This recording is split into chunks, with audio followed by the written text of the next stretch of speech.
যারা 5 ওয়াক্ত নামাজ জামাত সহকারে সদা সর্বদা আদায় করে, আমার আল্লাহ পাক রব্বুল আলামিন তাদেরকে 5টি পুরস্কার দান করেন। জোরে বলুন সুবহানাল্লাহ।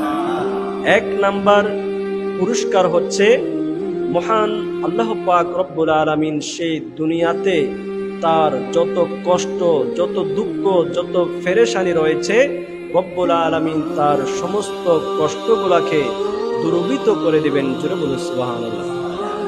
এরপরে আপনার 2 নম্বর হচ্ছে, সে দুনিয়া থেকে যাওয়ার পরে যখন সে কবরে অবস্থান করবে, আমার আল্লাহ তার কবরের আযাবগুলোকে মাফ করে দিবেন। জোরে বলুন সুবহানাল্লাহ।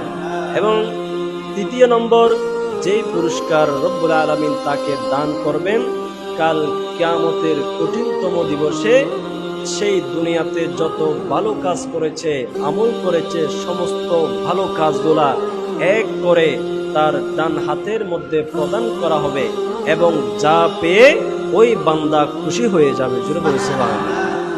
এরপরে 4 নাম্বার হচ্ছে, সে দ্রুত উড়ন্ত পাখির ন্যায় বিদ্যুৎ গতিতে ফুলসিরাত পার হয়ে যাবে। সুবহানাল্লাহ। এরপরে 5 নম্বর হচ্ছে, মহান আল্লাহ পাক রব্বুল আলামিন যে পুরস্কার দান করবেন, সে কোনো কারণ ছাড়া, কোনো হিসাব ছাড়া, বিনা হিসাবে সে জান্নাতের মধ্যে প্রবেশ করবে। জোরে বলুন সুবহানাল্লাহ। তো সম্মানিত হাজিরিন, আমরা যারা এসেছি, যা এতক্ষণ পর্যন্ত আমরা শুনেছি, সে অনুযায়ী আমরা আমল করব এবং আমাদের ভাই, আমাদের আত্মীয় স্বজন, বন্ধু বান্ধব যারা রয়েছে, আমরা তাদেরকেও এই ফজিলতগুলা, এই শান, এই মর্তবাগুলা আমরা তাদেরকে বুঝিয়ে বলবো, তারা যেন জামাতের দিকে, নামাজের দিকে যেন ধাবিত হয়। তো রব্বুল আলামিন আমাদের এই হাজিরি, আমাদের এই উপস্থিতি যেন কবুল করে। সকলে বলি আমিন। আসসালামু আলাইকুম ওয়া রাহমাতুল্লাহি ওয়া বারাকাতুহু।